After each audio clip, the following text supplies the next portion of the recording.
Look, I mean, I hate to sound like utopic tech bro here, but if you'll excuse me for 3 seconds, like the level of the increase in quality of life that AI can deliver is extraordinary.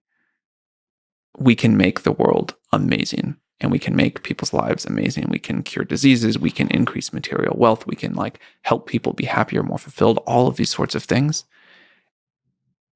And then people are like, oh, well, no one is going to work. But people want status. People want drama. People want new things. People want to create. People want to like feel useful. People want to do all these things. And we're just going to find new and different ways to do them, even in a vastly better, like unimaginably good standard of living world. But that world, the positive trajectories with AI, that world is with an AI that's aligned with humans and doesn't hurt, doesn't limit, doesn't try to get rid of humans. And there's some folks who consider all the different problems with a super intelligent AI system. So one of them is Eliezer Yudkowsky. He warns that AI will likely kill all humans. And there's a bunch of different cases, but I think one way to summarize it is that it's almost impossible to keep AI aligned as it becomes super intelligent. Can you steel man the case for that? And to what degree do you disagree with that trajectory? So first of all, I will say I think that there's some chance of that. And it's really important to acknowledge it, because if we don't talk about it, if we don't treat it as potentially real, we won't put enough effort into solving it. And I think we do have to discover new techniques to be able to solve it.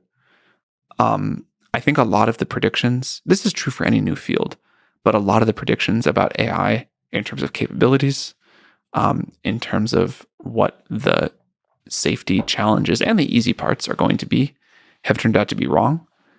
The only way I know how to solve a problem like this is iterating our way through it, learning early, and limiting the number of one shot to get it right scenarios that we have.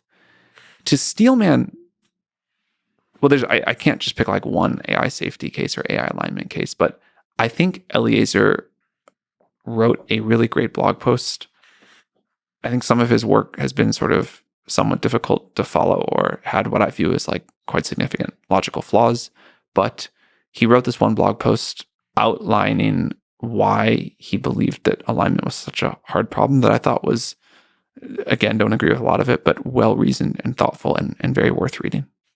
So I think I'd point people to that as the steelman. Yeah, and I'll also have a conversation with him. There is some aspect, and I'm torn here because it's difficult to reason about the exponential improvement of technology. But also, I've seen time and time again how transparent and iterative trying out, as you improve the technology, trying it out, releasing it, testing it, how that can improve your understanding of the technology in such that the philosophy of how to do, for example, safety of any kind of technology, but AI safety, gets adjusted over time rapidly. A lot of the formative AI safety work was done before people even believed in deep learning, and certainly before people believed in large language models. And I don't think it's like updated enough given everything we've learned now and everything we will learn going forward. So I think it's got to be this very tight feedback loop. I think the theory does play a real role, of course, but continuing to learn what we learn from how the technology trajectory goes is quite important. I think now is a very good time, and we're trying to figure out how to do this, to significantly ramp up technical alignment work. I think we have new tools, we have new understanding, and there's a lot of work that's important to do.